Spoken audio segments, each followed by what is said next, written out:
My mother made me believe that my father died hating me. 15 years later, I found letters from him saying he loved me and asking me not to believe her lies. The dusty cardboard box I found hidden in the back of the closet in my mother's guest room contained 37 handwritten letters that my father had written to me during the last 6 months of his life before he passed away 15 years ago. Letters that never reached my hands because Helena systematically intercepted and deliberately hid them to maintain the false narrative she had carefully constructed about my father having died, hating me and blaming me for all the failures in his life. My 38 years of existence built upon a foundation of devastating guilt for believing I had caused my father so much suffering that he died despising me completely crumbled when I opened the first yellowed letter and immediately recognized his firm and familiar handwriting expressing words of unconditional love that absolutely contradicted everything Helena had told me for a decade and a half about his supposed feelings toward me. The silent guest room where I was organizing old belongings, preparing the house for sale after Helena had moved to an assisted living facility for the elderly, was illuminated only by the soft afternoon light filtering through beige curtains that hadn't been washed for probably years. Considering the layers of dust accumulated on all rarely touched surfaces in that space, functioning more as a repository of forgotten memories than an actively lived environment. The devastating revelation contained in that first letter was so fundamentally incompatible with the reality I had believed for 15 entire years that my mind initially refused to fully process the implications of those handwritten words in the recognizably genuine handwriting of my deceased father. For a decade and a half since his death at 62 years old, a victim of pancreatic cancer diagnosed too late for effective treatment, I carried crushing guilt believing that the last year of his life had been made even more miserable by the emotional pain of having a daughter who supposedly despised him and blamed him for the failure of his marriage to Helena, as she repeatedly told me he expressed during weekly phone conversations they maintained, discussing financial arrangements related to alimony and division of assets from the divorce finalized just 18 months before his terminal diagnosis. Helena constructed an elaborate narrative during that last year of my father's life, where she claimed that she regularly spoke with him on the phone to discuss remaining administrative issues from the divorce, and that during those conversations, he repeatedly expressed deep resentment toward me for having chosen to live with her after the separation instead of maintaining a balanced relationship with both parents, for allegedly spreading malicious rumors about him in the community contributing to his social isolation, and especially for never calling or visiting during his oncological treatment period, even knowing through Helena that he was seriously ill and would probably die within months. The cruelty of this fabricated narrative was that Helena presented those false allegations with convincing specific details about supposed phone conversations with my father, including direct quotes of terrible things he had supposedly said about me, creating an illusion of truthfulness through specificity rather than vague generalities that could be easily questioned or verified. I had completely believed that narrative because at the time I was just 23 working in my first job after college while still living with Helena saving money to eventually rent my own apartment, and mainly because I had no reason to suspect that my own mother would invent such elaborate and cruel lies about a dying father's feelings toward his only daughter. The most effective psychological manipulation that Helena executed was convincing me that any attempt at direct contact with my father would be hostilely rejected by him based on the intense hatred he supposedly felt. So I didn't even try to call the hospital during the last weeks of his life, or attend the funeral, because I genuinely believed that my presence would be offensive to his memory, and especially disrespectful to the final wishes expressed during phone conversations with Helena about not wanting to see or speak to me before dying. The second letter I opened with fingers still violently trembling was dated March 24th and contained a detailed description of how my father had repeatedly tried during the last 2 months of his life to call my cell phone directly, but all calls were answered by Helena, who falsely claimed that I was too busy with work and social life to speak with him, or that I explicitly asked him to stop calling because I didn't want contact with someone who had abandoned family through a selfish divorce. He wrote with handwriting becoming progressively more shaky as the disease advanced, debilitating fine motor control, that those allegations by Helena were absolute lies, and that he knew with certainty that I would never speak that way about him, because he raised me for 18 years knowing my gentle and empathetic character that would not be capable of gratuitous cruelty against a sick father, regardless of any resentments about parental divorce. The fourth letter, written on April 5th with visibly weaker handwriting, reflecting the accelerated progression of the disease that was rapidly destroying my father's once strong and healthy body, contained a desperate plea for me not to believe anything Helena said about his feelings toward me because everything she claimed were deliberate lies meant to destroy the relationship between father and daughter, for motivations that he speculated were related to her resentments about the divorce, and especially about him having discovered during the last years of marriage that Helena maintained a long-term extramarital affair with her coworker, who would eventually also be responsible for convincing her to request formal separation when he realized that the secret affair was becoming unsustainable to maintain indefinitely. The revelation in the fifth letter that my father had discovered Helena's betrayal, and that this discovery was the real catalyst for the divorce instead of the narrative Helena always told me about him. Having abandoned the family because he was bored with domestic responsibilities and wanted the freedom to live a bachelor's life at 60, completely transformed my understanding of the family dynamics that had shaped the last 15 years of my existence. Helena had constructed an elaborate story where she portrayed my father as a selfish villain who destroyed a stable family through a pathetic midlife crisis, while she was the abandoned victim heroically struggling to keep the house functioning and especially caring for a young adult daughter who was supposedly emotionally devastated by sudden and incomprehensible paternal abandonment. I continued reading compulsively through the 37 chronologically organized letters spanning the period from March to August of that fatal year 15 years ago, each letter revealing additional layers of systematic manipulations that Helena had executed during the last year of my father's life to ensure that the relationship between father and daughter would be completely destroyed before his death, made reconciliation permanently impossible. In the 12th letter, dated May 1st, my father described how he had asked his oncologist, Dr. Fernando, to call my cell phone directly explaining the severity of his medical condition and the urgency of reconciling before it was too late. But apparently, Helena had convinced Dr. Fernando that I had explicitly expressed the desire not to be contacted about the health condition of a father who emotionally rejected me. The 18th letter, written on June 20th when my father was already permanently hospitalized, receiving only palliative care to manage pain from metastatic cancer that had spread to liver and lungs, making survival a matter of weeks instead of months, contained devastating description of how he asked nurses daily if I had called or visited, and how Helena, who visited the hospital, regularly maintaining appearances of concerned ex-wife, falsely told the medical team that I had been informed about the severity of the situation, but deliberately chose not to attend because I harbored deep resentment against the father who emotionally abandoned me during childhood through functional alcoholism, which Helena falsely claimed had been a constant problem during their marriage. The 23rd letter from July 15th, written with almost illegible handwriting, due to tremors caused by heavy pain medication and mainly neurological deterioration caused by brain metastases that had been recently discovered through routine magnetic resonance, imaging contained fragmented sentences obsessively repeating that he loved me unconditionally, that he completely forgave anything I might have done or said that contributed to the distance between us during the last year, as Helena falsely claimed, and mainly that his greatest sadness when facing imminent death was not losing life at 60. 2 years before being able to enjoy planned retirement, but rather dying, believing that his only daughter thought he hated her based on systematic lies that Helena had deliberately spread. The 29th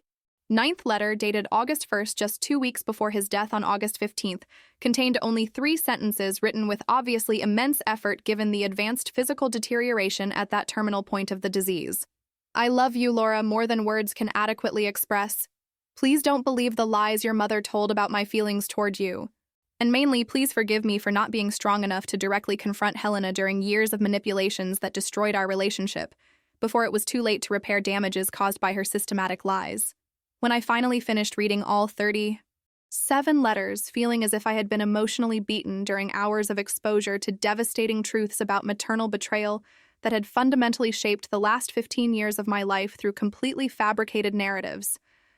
I remained seated on the cold floor of that dusty guest room in a paralyzing state of shock where my mind frantically tried to reconcile 2 radically incompatible versions of reality.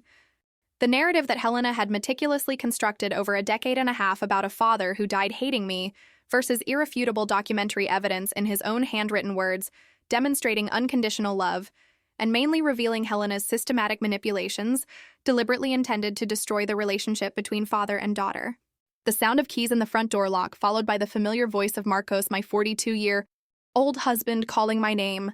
asking if everything was okay, since I had been silent upstairs organizing belongings for almost 4 hours, without taking a break to eat or drink something, abruptly brought me back to the physical present of that guest room, where I remained seated, surrounded by piles of handwritten letters, representing tangible evidence of maternal betrayal that transcended any common family conflict, entering territory of deliberate psychological cruelty that had caused immeasurable suffering for both my dying father and myself during 15 entire years of unjustified guilt. Laura, love, I'm coming up to see if you need help with organizing the belongings. I know that reviewing old memories of your family can be emotionally difficult, especially considering that your mother just moved to assisted living and you're selling the house where you grew up, Marcos announced while climbing the creaking staircase that definitely needed maintenance before the house was formally placed on the real estate market. When he finally appeared at the guest room door and saw my obviously swollen and red face from hours of crying while surrounded by dozens of handwritten letters scattered around my seated body on the floor, his expression immediately changed from casual curiosity to deep concern, approaching quickly and kneeling beside me, placing a protective hand on my tense shoulder. Laura, what happened? What are all these letters scattered around you? And most importantly, why are you crying with such intensity that it looks like you've been doing it for hours, considering the state of your swollen eyes? Marcos asked with a gentle voice, but obviously alarmed by my visibly devastated emotional condition. I couldn't articulate a coherent verbal response immediately because my throat was closed by conflicting emotions of sadness about my lost father, fury about my traitorous mother, and mainly absolute shock about a discovery that completely transformed my understanding of the last 15 years of my life based on a foundation of systematic lies. So I simply took the first letter I had read and silently handed it to Marcos, allowing my father's words to speak for themselves, explaining the impossible situation better than I could do in my current emotional state. Laura, how many letters are there here? And most importantly, where did you find this box that was obviously deliberately hidden, considering it was at the bottom of a closet in a rarely used room of the house?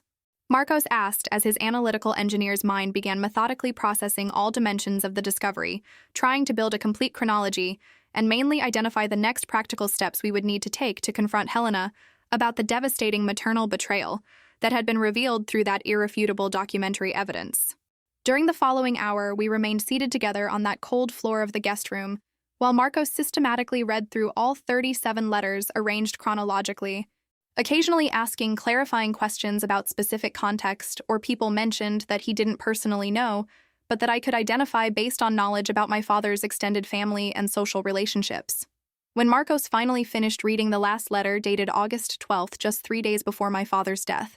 he remained in thoughtful silence for several minutes, internally processing all the information absorbed and mainly considering what would be the best ways to support my emotional recovery from that devastating revelation, while simultaneously helping navigate the complexities of confronting Helena about systematic lies that had fundamentally shaped the last 15 years of our family lives based on completely fabricated narratives. The first practical question Marcos asked after that prolonged silence revealed his pragmatic nature, characteristic of a person who faces crises through concrete action instead of just passive emotional processing.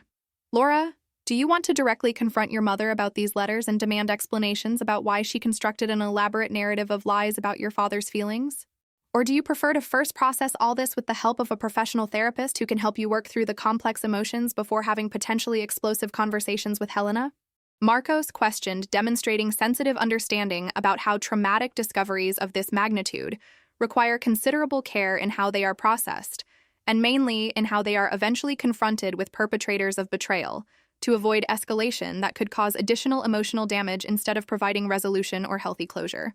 Marcos's question forced me to seriously consider what was my most urgent need in that impossible moment. Immediate satisfaction of confronting Helena, demanding explanations, and mainly expressing all accumulated fury about having been systematically manipulated for a decade and a half, or a more measured approach that would prioritize my own psychological well. Being through proper therapeutic processing before engaging in family confrontation that would inevitably be emotionally devastating, regardless of how Helena reacted to accusations about systematic lies she had deliberately constructed, destroying the relationship between father and daughter during the last year of his life. Marcos nodded understandingly as he helped me get up from the floor where I had been sitting for more than 5 hours, processing that traumatic discovery that would irreversibly transform my understanding of family history, and mainly about my own mother's character. Revealed to be much more manipulative and deliberately cruel than I had ever imagined possible during decades of coexistence that always seemed relatively functional, despite normal tensions between mother and adult daughter living independent lives. We carefully collected all 37 letters, organizing them chronologically inside the original cardboard box where Helena had deliberately hidden them at the bottom of that closet, presumably believing they would never be discovered. Especially after moving to assisted living and delegating to me the responsibility of cleaning and selling the house that contained such devastating secrets hidden in seemingly forgotten places. The return journey to our apartment, located 40 minutes away from the house where I grew up, was conducted in contemplative silence, where both Marcos and I individually processed the full implications of that impossible discovery and mainly considered how that revelation would affect not only my relationship with Helena, but also my own identity and understanding of who I was as a person. Fundamentally shaped by unjustified guilt for 15 entire years, believing I had caused suffering to my father, who in reality never existed except in the systematically fabricated narratives by a manipulative mother who deliberately destroyed the relationship between father and daughter, for motivations we still didn't fully understand, but that certainly involved deep resentments related to the divorce, and especially to the discovery of her betrayal that had catalyzed the separation. In the days following that traumatic discovery, I scheduled an emergency consultation with Dr. Sylvia, a 47-year-old psychologist specialized in family trauma and psychological manipulation, who had been recommended by a work colleague who had gone through a similar experience of discovering long-term parental lies that had fundamentally shaped family relationships for decades. The first session with Dr. Sylvia was an emotionally exhausting experience, where I meticulously reported the entire history from my parents' divorce 17 years ago to the recent discovery of the hidden letters, providing the complete context necessary for her to understand the magnitude of the psychological trauma caused by 15 years of guilt based on systematic lies deliberately constructed by Helena to destroy the relationship between me and my dying father, Laura. What you experienced through this discovery is a particularly devastating form of parental psychological abuse known as parental alienation, where one parent systematically manipulates the child's perception of the other parent through lies, distortions, and especially interception of communications intended to maintain a healthy relationship between parent and child. Dr. Sylvia explained with a professional yet compassionate voice during that first therapeutic session. Parental alienation causes profound psychological damage, not only during the active period of manipulation, but especially afterward when the truth is eventually discovered, and the victim needs to simultaneously process the loss of the relationship that was destroyed and the fury against the perpetrator who deliberately caused that destruction through conscious choices motivated by adult resentments that should not have affected the relationship between father and daughter. Dr. Sylvia's validating words confirming that my experience was a recognized form of psychological abuse instead of simply common family conflict offered some comfort through professional contextualization of the trauma I had experienced, but simultaneously forced me to confront the devastating reality that my own mother had deliberately chosen to cause immense psychological suffering for both me and my dying father, through manipulations that transcended any normal parental behavior, even in the context of a contentious divorce between adults. During the weeks following that initial discovery, I continued regular therapy with Dr. Sylvia, working through the complex layers of conflicting emotions, including sadness about the lost father, fury about the betraying mother, guilt about not having more vigorously questioned Helena's narrative for 15 years, and especially deep grief about the relationship with my father that could have been maintained healthy during the last year of his life, if not for Helena's systematic malicious interferences. The decision about when and how to confront Helena about the letters systematically intercepted during 15 years remained a complex question that I reviewed daily in the weeks following the traumatic discovery, oscillating between the urgency to seek immediate answers and recognition that no explanation could truly justify the deliberate cruelty of destroying the relationship between a dying father and only daughter through calculated lies that caused immeasurable suffering for both during a period that should have been dedicated to love, reconciliation, and appropriate farewell, instead of fabricated alienation based on false narratives constructed by a resentful mother, prioritizing personal revenge over the emotional well-being of her own daughter and the ex-husband facing imminent death. The full magnitude of that maternal betrayal would only gradually reveal itself as I processed not only the specific content of the 37 letters, but mainly all memories of the past 15 years that would need to be completely reassessed in light of that new understanding about systematic manipulations that Helena had methodically executed, transforming objective reality into a distorted narrative that exclusively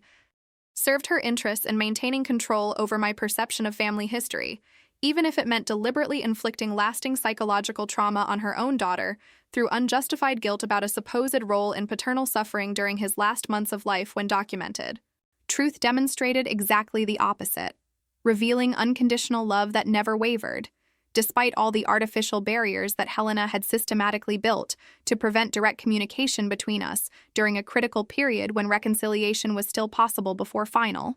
Death made any reparation permanently impossible, leaving only these hidden letters as silent testimony of paternal love that persisted until the last breath, even without hope of being reciprocated or even acknowledged by a daughter deliberately kept in ignorance through calculated maternal lies. The third session with Dr. Sylvia 3 weeks after discovering the letters brought an additional devastating revelation, when she gently suggested that I consider the possibility that Helena could be experiencing some type of undiagnosed personality disorder that would explain the pattern of manipulative behavior sustained for decades, and not just during the last year of my father's life, as I had initially assumed trying to rationalize her cruelty as a specific reaction to the emotional stress of divorce and discovery of betrayal. Laura, based on everything you've described about your relationship with your mother during your 3 sessions here, including not just manipulations related to your father but also other behavior patterns over the years,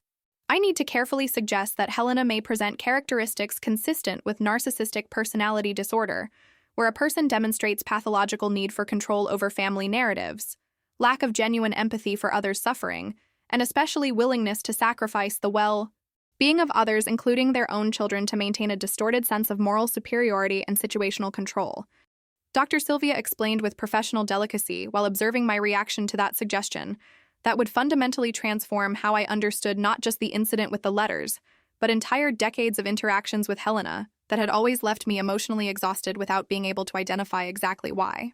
The first memory that resurfaced with disturbing clarity under the new light of understanding about parental narcissism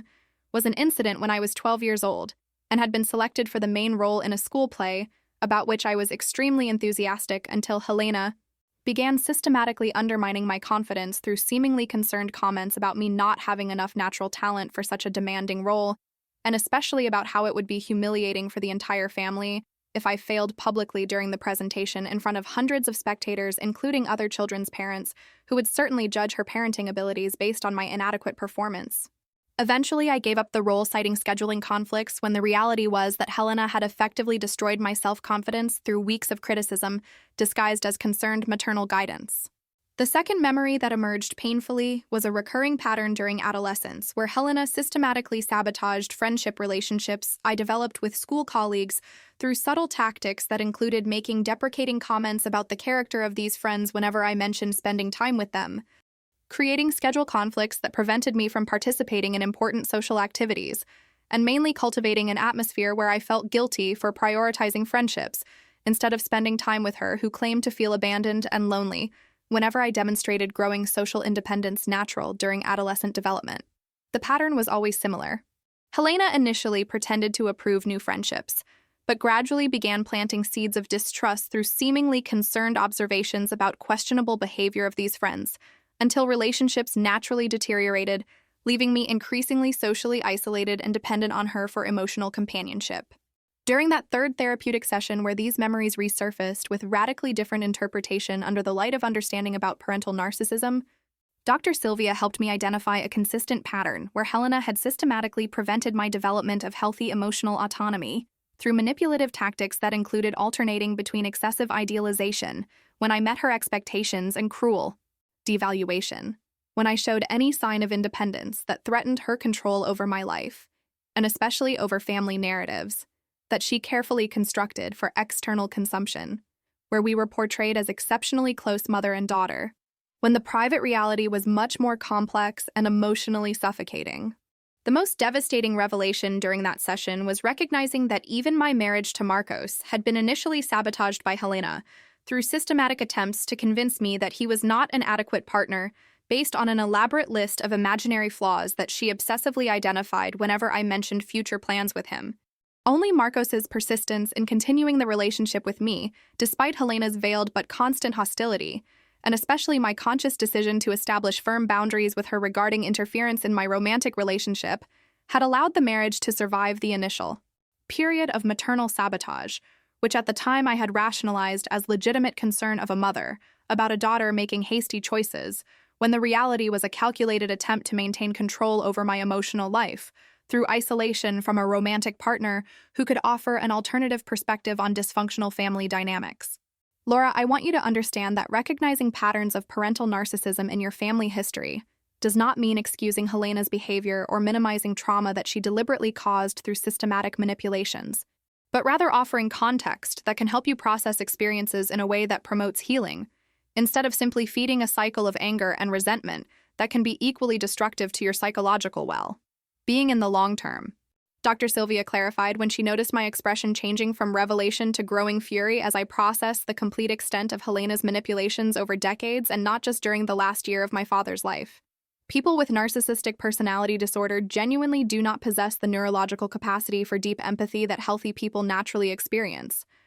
So their manipulative behavior is not necessarily a conscious malicious choice, but rather a manifestation of fundamental psychological deficits that completely distort how they perceive interpersonal relationships, and especially how they process emotional needs of other people versus their own needs for control and constant external validation. Dr. Sylvia's explanation of neurological deficits underlying parental narcissism offered some intellectual framework for understanding Helena's behavior, but did not diminish the emotional pain of recognizing that my own mother was fundamentally incapable of genuine maternal love as I had always naively idealized. Hoping that eventually our relationship would transform into an authentic connection based on mutual respect and reciprocal empathy, when the reality was that Helena simply did not possess the psychological capacity for this type of healthy relationship, regardless of how much I modified my behavior trying to please her impossible expectations that constantly changed, keeping me perpetually in a state of anxiety about maternal approval that never came in a sustained or unconditional form. Marcos had repeatedly suggested during those weeks that I should simply cut off contact completely with Helena, without the need for an explanatory confrontation that would probably be emotionally devastating without providing any real satisfaction or genuine change in her behavior. Considering that people with narcissistic personality disorder rarely accept responsibility for damage caused to others, preferring to distort narratives to maintain an idealized self-image of a misunderstood victim instead of a perpetrator of systematic psychological abuse. Marcos's pragmatic logic made rational sense, but a significant part of me felt a deep emotional need to directly confront Helena, allowing her to know that I discovered the truth about her manipulations during the last year of my father's life, and especially about the lifelong pattern of narcissistic behavior that I finally recognized as parental abuse, instead of harmless peculiarities that I had tolerated during decades of psychological conditioning. The opportunity for the inevitable confrontation arose unexpectedly 6 weeks after discovering the letters when Helena called, requesting that I visit the assisted living facility where she lived to discuss administrative issues related to the sale of the house that was still on the real estate market without serious offers, despite competitive pricing and convenient location, suggesting that potential buyers might be discouraged by some non-obvious problem with the property that the real estate agent had not yet identified. Helena's tone of voice during the phone call was casual and apparently friendly, as if the last weeks of silence between us were simply the result of busy schedules, instead of deliberate distancing on my part while I processed the trauma of discovering the full extent of her systematic manipulations over decades that fundamentally transformed my understanding of family history, and especially of the nature of the maternal relationship that I had always idealized as fundamentally loving, despite occasionally problematic. The 40-minute journey to the assisted living facility located in a quiet, tree-lined neighborhood was made in tense silence where I mentally reviewed the main points I wanted to communicate during the inevitable confrontation, while Marcos drove with focused attention, offering a comforting presence without pressing for conversation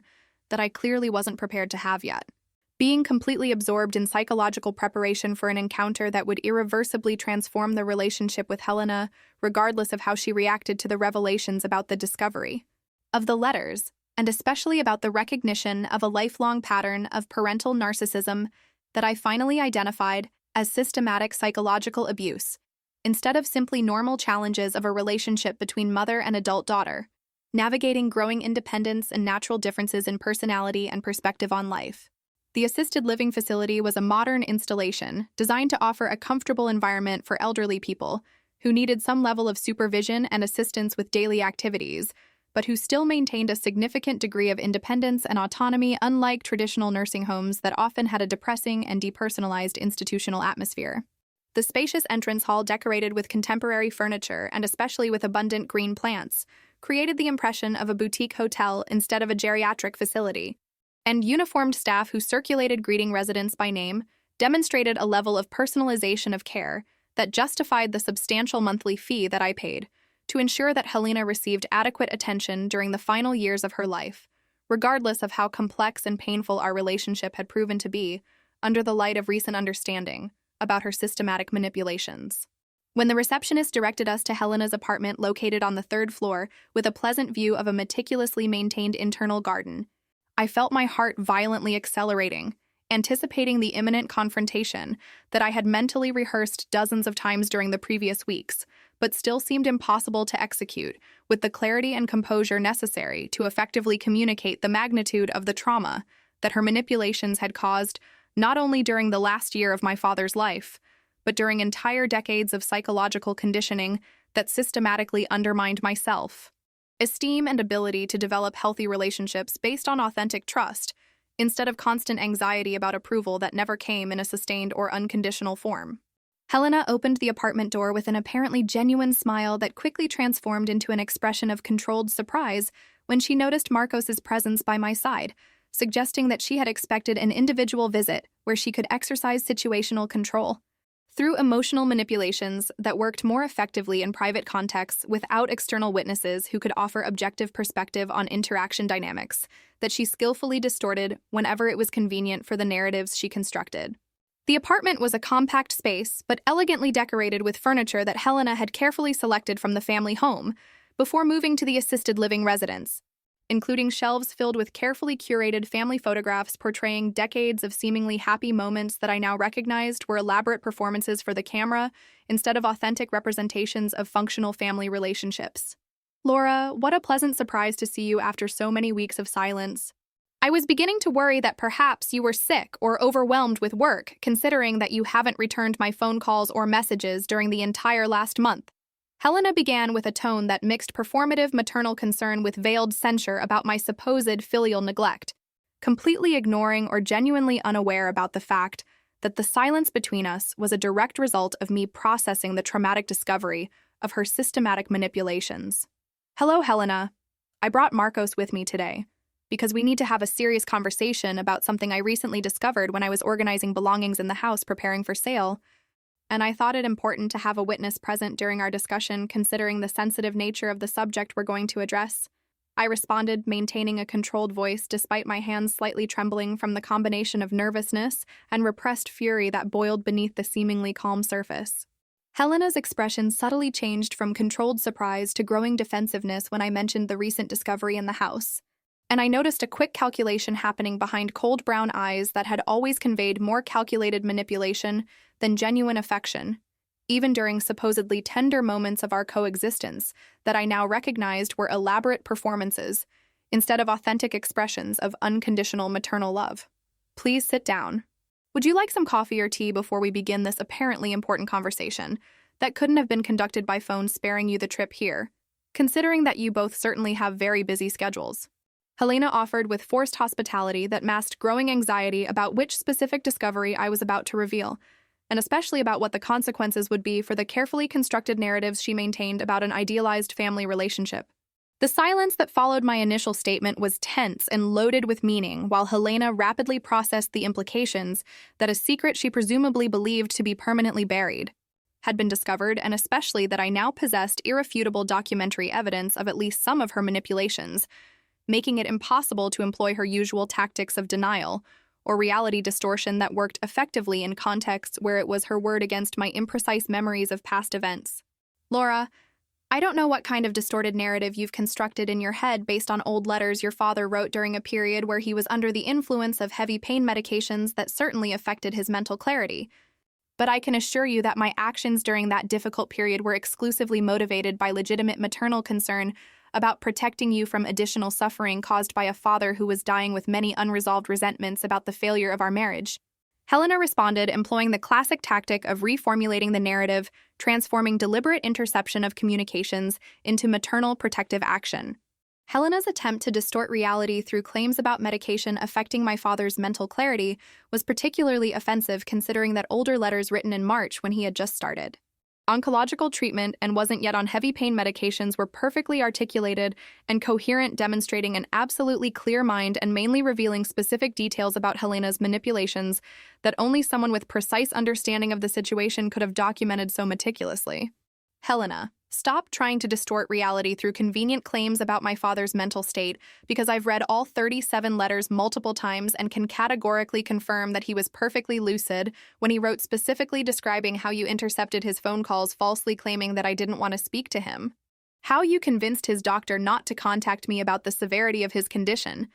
and primarily how you constructed an elaborate narrative about him hating me, when the truth was exactly the opposite, as unequivocally documented in his own handwritten words. I responded with growing firmness, refusing to allow her to control the narrative through characteristic distortions. Marcos remained seated silently beside me, offering a comforting presence without directly intervening in a confrontation that was fundamentally between Helena and me, but clearly paying careful attention to every word, and primarily Helena's body language that revealed growing defensiveness as her initial attempts to reframe the situation met firm resistance from me based on documentary evidence that she couldn't simply deny or convincingly distort. Laura, you're choosing to believe a distorted version of events written by a man who was dying with much bitterness about the failure of our marriage, and primarily about the fact that you chose to live with me after the divorce, instead of maintaining a balanced relationship with both parents as he selfishly desired, without considering that perhaps you had valid reasons for that choice based on his problematic behavior during the final years of our marriage. Helena continued trying to reframe the narrative, focusing on my supposed choice to live with her after the divorce, as justification for intercepting my father's communications. The mention of therapy and primarily of professional diagnosis about parental narcissism caused a visible change in Helena's expression, transforming controlled defensiveness into genuine fury that she rarely allowed to emerge in public contexts, where she maintained a careful performance of dedicated mother, victim of ungrateful daughter, but that occasionally revealed in private moments when situational control was being threatened by direct confrontation that couldn't be easily manipulated through usual tactics of victimization or narrative distortion. You're paying a therapist to poison your mind against your own mother through convenient psychological diagnoses that transform any parental behavior into pathology, allowing adult children to avoid taking responsibility for their own problematic choices, blaming parents for any unhappiness they experience during independent adult life? Helena counterattacked, employing the tactic of completely delegitimizing the therapeutic process through characterization of therapists as mercenary professionals who tell clients exactly what they want to hear in exchange for regular payment. Marcos finally intervened verbally for the first time since the beginning of the confrontation, when he realized that Helena's attempt to delegitimize therapy was beginning to affect my confidence, making me momentarily question if perhaps I was really distorting reality through a biased therapeutic lens instead of finally recognizing objective manipulations for what they really were. Helena, with all due respect, Laura is not distorting reality through biased therapy, but is finally processing decades of manipulation that I personally observed during our 12 years of marriage, including your systematic attempts to sabotage our relationship during the initial period through subtle discrediting campaigns directed against me whenever Laura mentioned future plans with us,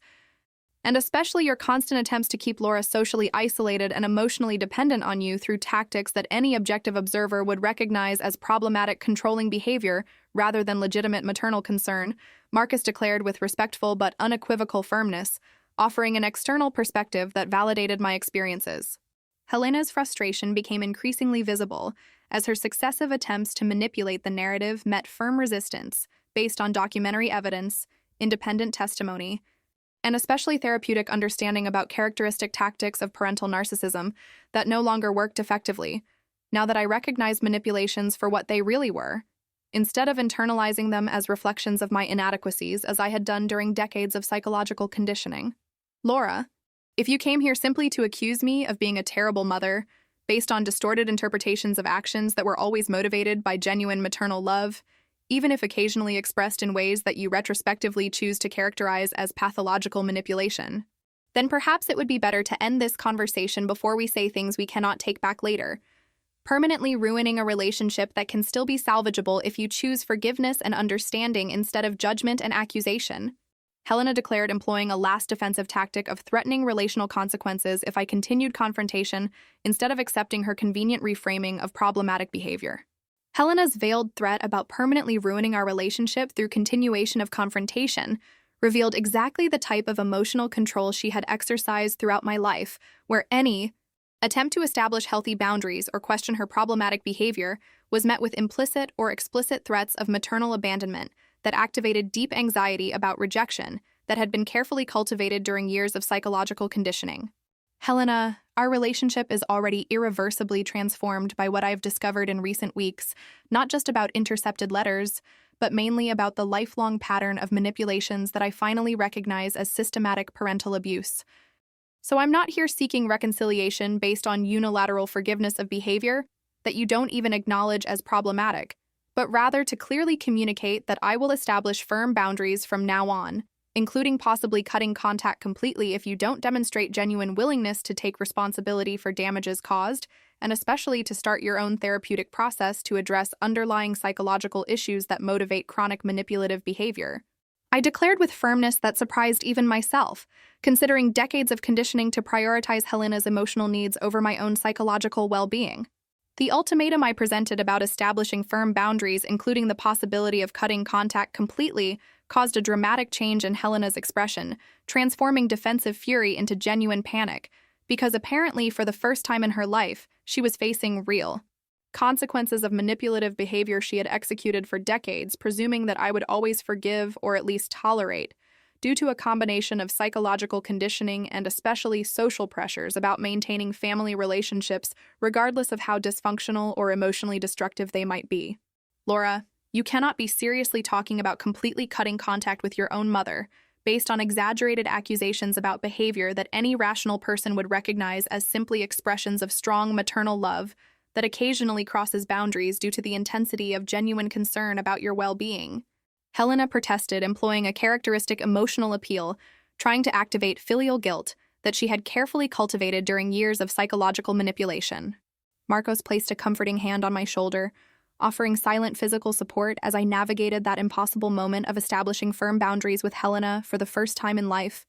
after decades of tolerating manipulative behavior through rationalization that it was simply a different way of expressing maternal love, instead of recognizing it for what it really was. Systematic psychological abuse designed to maintain control over my emotional life, and especially over family narratives that Helena carefully constructed to serve her psychological interests of maintaining an idealized self-image as a dedicated mother. Helena remained silent for several minutes, apparently processing for the first time that I was genuinely prepared to cut contact completely, instead of just making empty threats that could be manipulated through her usual tactics of victimization or emotional appeal based on filial obligations that she had cultivated during years of systematic psychological conditioning.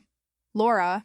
if you really insist on characterizing normal maternal behavior as psychological abuse based on biased interpretations of a therapist who has never met me personally, and who is constructing a narrative based exclusively on your unilateral perspective of events that certainly have multiple legitimate interpretations depending on the point of view adopted, then perhaps it really is better for us to have a period of distance where you can process your emotions without the pressure of maintaining a relationship that is clearly causing suffering for both of us, instead of providing comfort and mutual support that should characterize a healthy relationship between a mother and adult daughter. Helena finally responded, employing the tactic of superficially accepting my suggestion of distancing, but reframing it as being a mutual benefit instead of a natural consequence of her problematic behavior that I was establishing firm boundaries to protect against. The specificity of the terms I established about conditions for eventual resumption of contact caused an expression of genuine shock on Helena's face, because apparently she had presumed that my threat of distancing was a temporary negotiation tactic,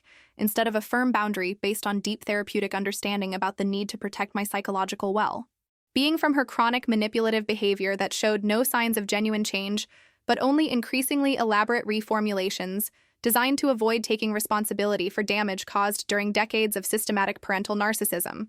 Marcos and I rose simultaneously, indicating through body language that the confrontation had reached its natural conclusion, and that there was no benefit in continuing a circular discussion where Helena employed characteristic defensive tactics, instead of demonstrating genuine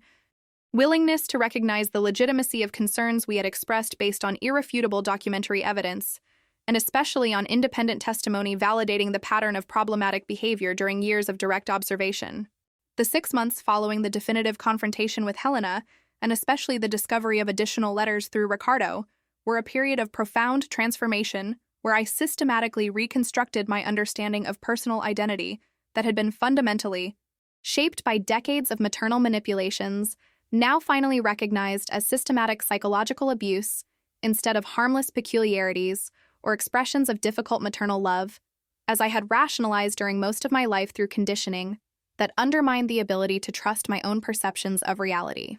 Recovering my father's rare book collection from the storage unit, where it had remained stored for 15 entire years, was a particularly emotional moment when I finally held in my hands volumes that we had read together during childhood, representing intellectual and affective connection that should have continued strong throughout his entire life, instead of being artificially destroyed through Helena's manipulations during his last year when reconciliation was still possible before death made reparation permanently impossible. Dr. Sylvia had warned during regular therapeutic sessions that I continued attending weekly that the process of identity reconstruction, after recognizing the extent of narcissistic parental abuse, often requires years instead of months, because it involves not only processing specific trauma related to particular manipulations, but mainly deconstructing patterns of thought and emotional response that were cultivated during decades of systematic psychological conditioning that fundamentally affects how a person perceives themselves, interpersonal relationships, and especially the ability to establish healthy boundaries without experiencing the paralyzing guilt that narcissistic parents deliberately cultivate as a control mechanism over adult children who try to develop appropriate emotional autonomy. The therapeutic work during those months focused substantially on identifying and reframing negative core beliefs about my own adequacy that Helena had systematically planted through criticisms disguised as maternal concern during years of childhood and adolescence when personality was being formed, and especially when vulnerability to parental messages about personal worth was maximized, making the impact of psychological manipulations particularly devastating and lasting. Beatrice, my 41-year-old cousin who had maintained a cautious distance from dysfunctional family dynamics for years, especially after her own less dramatic but equally definitive confrontation with Helena about her attempts to manipulate the relationship between Beatrice and her own mother, who was Helena's sister, demonstrating a family pattern of controlling behavior that apparently transcended a single generation, contacted me offering support and especially validation about experiences she had similarly had with Helena's manipulations during years when the extended family still maintained regular contact, before natural dispersions resulting from accumulated conflicts, and especially growing recognition among younger members about Helena's problematic behavior that the older family had normalized or simply tolerated for decades, through cultural rationalization about respecting family elders, regardless of how dysfunctional their behavior might be. The conversation with Beatrice was revealing, because it offered an external perspective on Helena's behavior that confirmed patterns I had identified through therapy, but that part of me still occasionally questioned during moments of doubt, when decades of psychological conditioning tried to resurface through intrusive thoughts about perhaps being unfair or overly critical towards Helena, who was, after all, my mother and an elderly person who deserved filial respect, according to cultural norms about family obligations that had been deeply internalized during socialization, but that I now recognized needed to be critically questioned when they came into direct conflict with the legitimate need to protect my own psychological well-being from relationships that were fundamentally destructive rather than nurturing as healthy family relationships should characteristically be. Beatrice shared her own experiences of how Helena had tried for years to create divisions between her and her own mother, through tactics similar to those she had employed with me, including distortion of reality through false claims about feelings or intentions of people who weren't present to defend themselves, and especially through cultivation of emotional dependence that made it difficult to establish boundaries without experiencing paralyzing guilt about abandoning a family member who claimed to desperately need support during moments of supposed vulnerability that were frequently calculated performances rather than genuine expressions of emotional need. Beatrice's validation about Helena's manipulative behavior family pattern offered important comfort during moments of doubt, when I questioned if perhaps I was distorting reality through biased therapeutic interpretation, as Helena had accused during confrontation, instead of finally recognizing objective manipulations that multiple people in the extended family had similarly experienced for years, but rarely discussed openly due to cultural pressures about maintaining family harmony through silence, about problematic behaviors from older members who supposedly deserved unconditional respect regardless of how emotionally destructive they might be, For younger generations trying to develop healthy autonomy and relationships based on authenticity instead of constant performance, meeting impossible expectations that continuously changed, keeping everyone in a state of perpetual anxiety about adequacy. Beatrice suggested that perhaps we should organize an informal meeting with other younger members of the extended family who had similarly established distance from Helena over the years to share experiences and mainly to offer mutual support during trauma recovery. Processes that were often lonely because older family members who remained loyal to Helena through a combination of their own conditioning and ignorance about the real extent of her manipulations tended to publicly disapprove of decisions to establish boundaries, characterizing them as ungrateful rebellion instead of legitimate self-defense against systematic psychological abuse.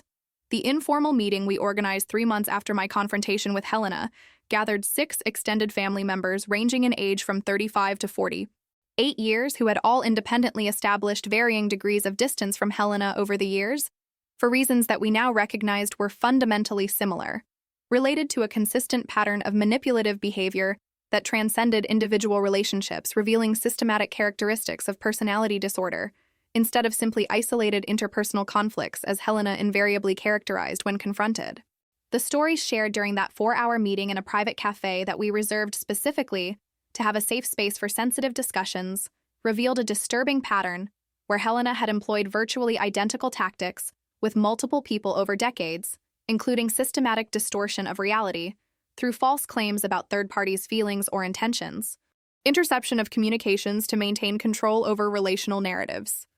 and mainly cultivation of emotional dependence through alternation between excessive idealization and cruel devaluation that kept targets perpetually anxious about adequacy and mainly about maintaining her approval that never came in a sustained or unconditional way, regardless of how much effort was invested in meeting impossible expectations. One of the most impactful accounts during that meeting came from Helena's nephew called Andre, 36 years old, who shared a devastating experience of how Helena had deliberately sabotaged his romantic relationship with a long-term partner through a systematic campaign of lies about supposed infidelity that never occurred, but that Helena claimed to have concrete evidence of through private conversations she supposedly had with his partner, confessing a completely fabricated betrayal, but presented with convincing specific details that created an illusion of truthfulness, sufficient to plant seeds of doubt that eventually destroyed a relationship that had lasted 5 years and could have resulted in marriage if not for Helena's malicious interference, apparently motivated by jealousy about Andre developing a primary emotional connection with a partner, instead of maintaining dependence on family of origin as she preferred to maintain control over family narratives and mainly over loyalties. She expected to be directed primarily to her, instead of to romantic partners who represented a threat to the psychological control she exercised over younger family members. The discovery through that meeting that Helena's manipulations were systematic and directed against multiple people in the extended family for decades, instead of being isolated conflicts specific to completely eliminate residual doubts about whether perhaps I was being unfair, characterizing her behavior as narcissistic abuse, instead of simply peculiarities of a strong personality or poorly articulated expressions of genuine concern, as she insisted whenever confronted. My relationship with her offered important final validation that I needed to completely eliminate residual doubts about whether perhaps I was being unfair, characterizing her behavior as narcissistic abuse, instead of simply peculiarities of a strong personality or poorly articulated expressions of genuine concern, as she insisted whenever confronted. The collective recognition among younger family members about Helena's systematic pattern of manipulative behavior created a sense of therapeutic community that offered important emotional support during individual recovery processes that were often lonely and mainly marked by moments of doubt, when psychological conditioning of decades tried to resurface through intrusive thoughts about filial or family obligations that we supposedly should honor regardless of personal emotional costs. During the months following that initial meeting with extended family members, we established an informal support group that met monthly to share progress in individual therapeutic processes, and mainly to offer mutual validation during difficult moments when older family members who remained loyal to Helena through ignorance about the real extent of her manipulations or through their own psychological conditioning that prevented them from recognizing abuse for what it really was, tried to pressure for premature reconciliations based on cultural family obligations, instead of respecting the legitimate need to maintain firm boundaries protecting psychological well-being from relationships that were fundamentally destructive. The support group became a crucial safe space where we could openly discuss experiences with Helena's manipulations without fearing judgment or pressure to forgive and forget, as the older family often suggested through cultural maxims about family being more important than any individual conflict, completely ignoring the reality that some family behaviors transcend normal conflicts, entering the territory of abuse that should not be tolerated simply because the perpetrator shares blood ties. Parallel to the family support group, I continued weekly individual therapy with Dr. Sylvia, working through increasingly deeper layers of psychological conditioning that Helena had cultivated over decades, and that manifested in patterns of thought and behavior that systematically undermined self-esteem and mainly the ability to establish healthy boundaries in relationships that were substantially different from the dysfunctional dynamic with Helena, but that unconsciously replicated some problematic aspects through the tendency to prioritize others' emotional needs over my own well-being, and mainly through difficulty recognizing subtle manipulations from other people who employed tactics similar to Helena's in professional or social contexts, where lack of awareness about narcissistic behavior patterns made me vulnerable to repeating dysfunctional dynamics that I had finally escaped in the family context through establishing firm boundaries and definitive distancing. One of the most significant therapeutic advances during those months was developing the ability to recognize and validate my own emotions and perceptions without constantly needing external confirmation that Helena had systematically undermined for decades through distortion of reality that conditioned me to doubt my own observations, and mainly the legitimacy of feelings that she invariably characterized as exaggerated, inappropriate, or based on misunderstandings that I should correct through greater effort to understand her perspective, instead of trusting my own emotional experiences as valid data about the quality of the relationship, and mainly about objectively problematic behavior that I had normalized for years, through rationalization, that it was simply her different way of expressing maternal love. Dr. Sylvia employed specific therapeutic techniques, including an emotional validation journal, where she recorded daily emotional experiences, and mainly practiced recognizing the legitimacy of feelings, without needing them to be approved by external authority, before accepting them as valid,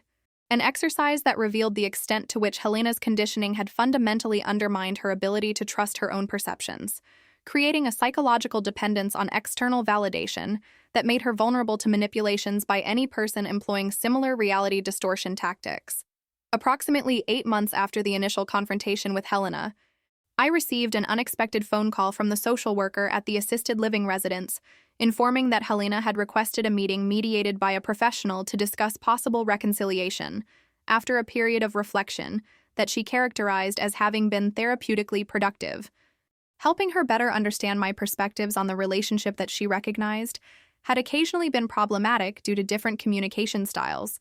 but that she was now prepared to work constructively if I demonstrated similar willingness to engage in a relational reconstruction process through mediated family therapy.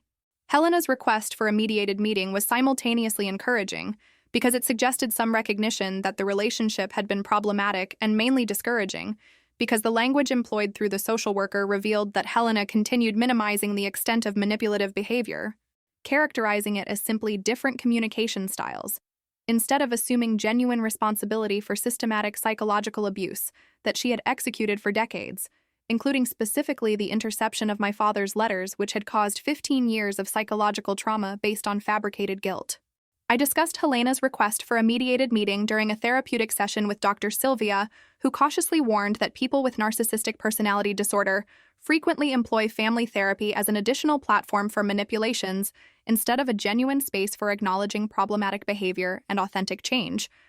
especially when the language employed to request mediation continues minimizing the extent of abuse through characterization as simply misunderstandings or differences in communicative style, instead of assuming explicit responsibility for specific damages caused through behavior that transcended normal relational conflicts. Dr. Sylvia suggested that if I decided to accept the mediated meeting, I should establish specific conditions beforehand, including the presence of a therapist specialized in narcissistic dynamics, who could recognize manipulative tactics when employed during the session, and mainly who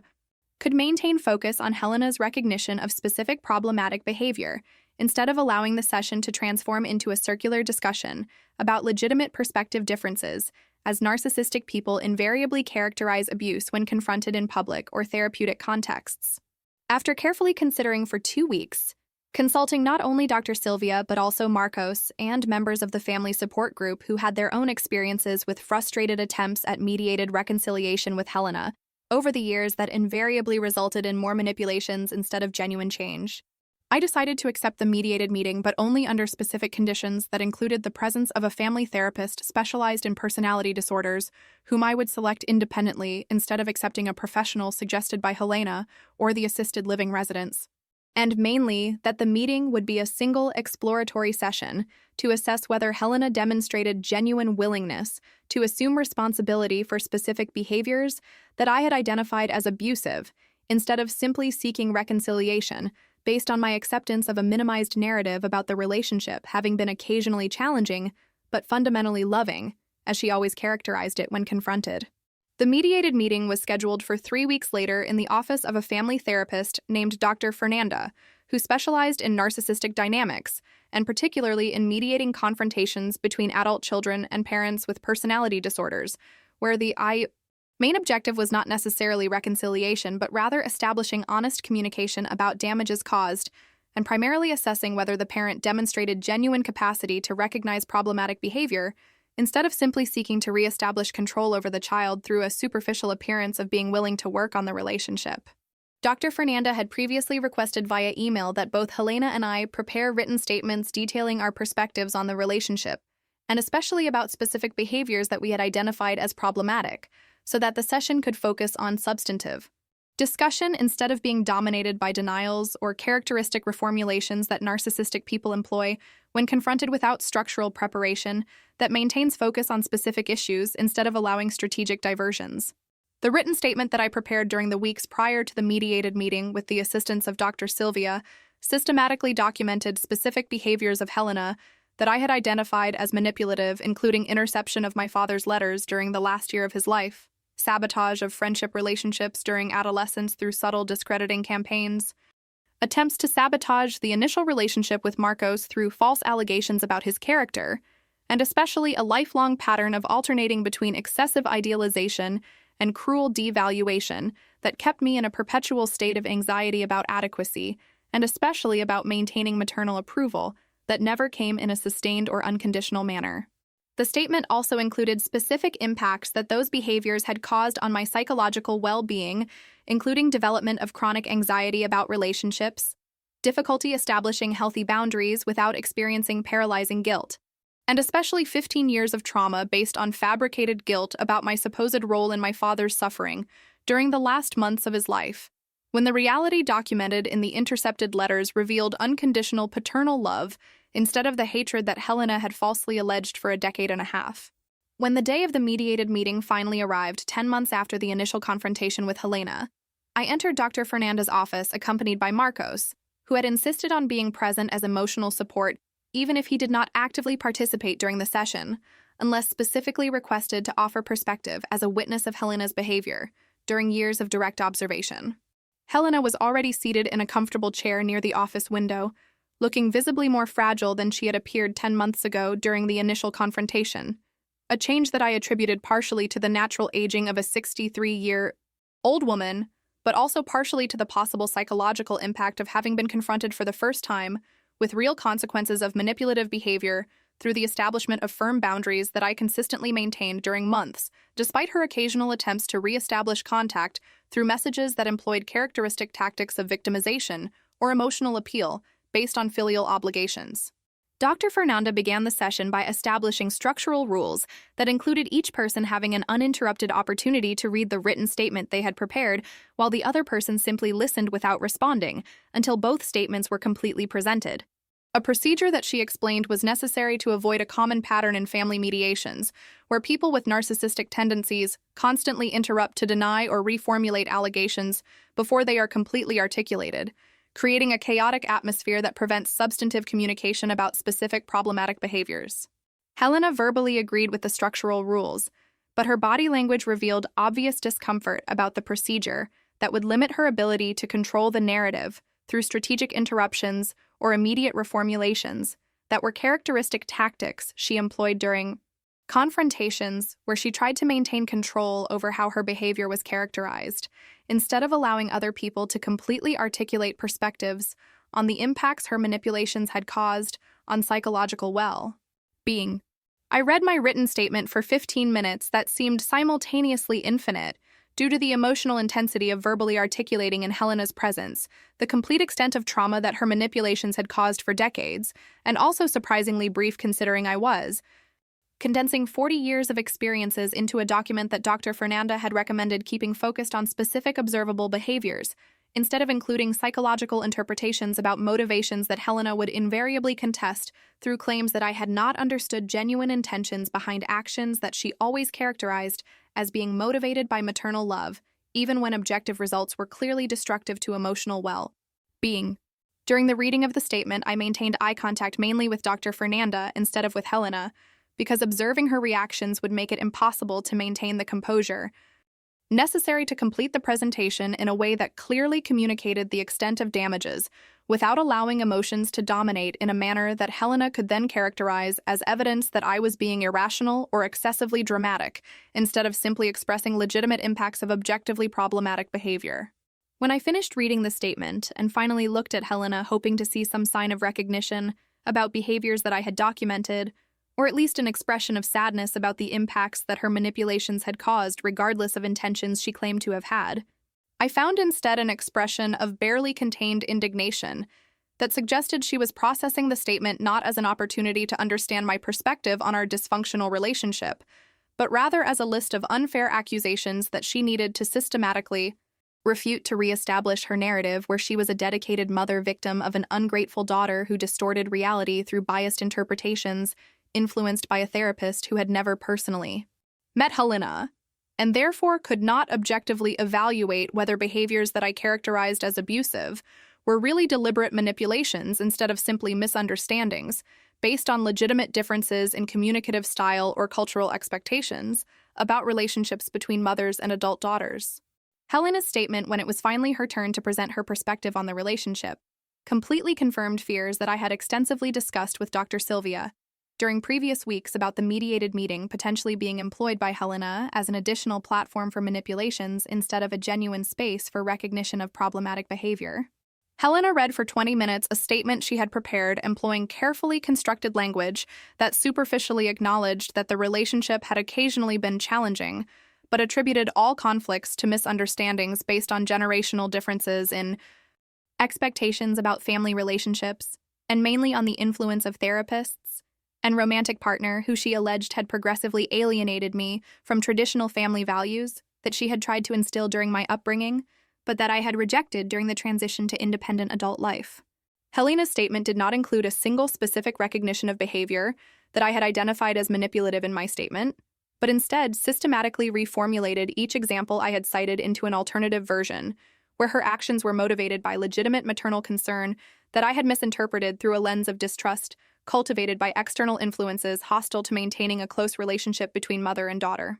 Dr. Fernanda, after listening to both statements, completely intervened with a professional observation about patterns she had identified during the presentations that was characteristic of her experience mediating conflicts involving narcissistic dynamics, where one of the participants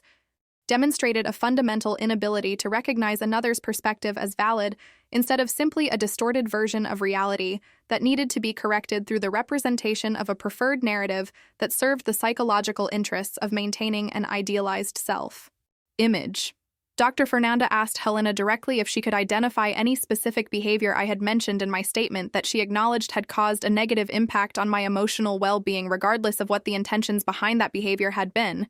A question carefully formulated to assess whether Helena had the capacity to separate recognition of impacts from judgment about intentions that were often the point of contention, where narcissistic people focused exclusively on defending allegedly benign motivations instead of recognizing objective harm caused by behaviors regardless of intentions. Helena remained silent for several minutes, apparently processing Dr. Fernanda's question, which had been formulated in a way that made it impossible to simply reiterate the narrative that all actions had been motivated by maternal love, without at least superficially recognizing that some impacts had been negative, even if unintentional. When she finally responded, Helena offered minimal acknowledgement that perhaps some of her actions had caused unintentional suffering for me, but quickly qualified that recognition through elaborate explanations about contexts that justified behaviors, and mainly through redirecting focus to my supposed role in creating dysfunctional dynamics through choices to emotionally distance myself during the transition to adulthood, instead of maintaining the closeness she had expected, based on traditional family values about relationships between mothers and daughters that should remain priority throughout life, regardless of the development of romantic or professional relationships that competed for emotional attention and especially for primary loyalty. Helena's response completely confirmed Dr. Sylvia's assessment that people with narcissistic personality disorder have limited capacity to genuinely recognize the impacts of their own behavior on others, because genuine recognition would require accepting that they caused suffering that was not justified by mitigating circumstances or provocations from the victim, an acceptance that would fundamentally threaten the idealized self-image they maintain through elaborate distortions of reality, where they are always misunderstood victims instead of perpetrators of problematic behavior. Dr. Fernanda gently but firmly pressed Helena to offer more specific recognition about at least one behavior I had mentioned in my statement, asking specifically about the interception of my father's letters, which was the clearest example of deliberate manipulation, where there was no ambiguity about intentions or justificatory contexts that could reframe the behavior as being motivated by legitimate maternal concern instead of malicious control over the family narrative. Did you like Laura's story? Then subscribe to the channel. Leave your like and comment where you're watching from. Oh, and there's another story waiting for you here on the screen. Click there and I'll be waiting for you.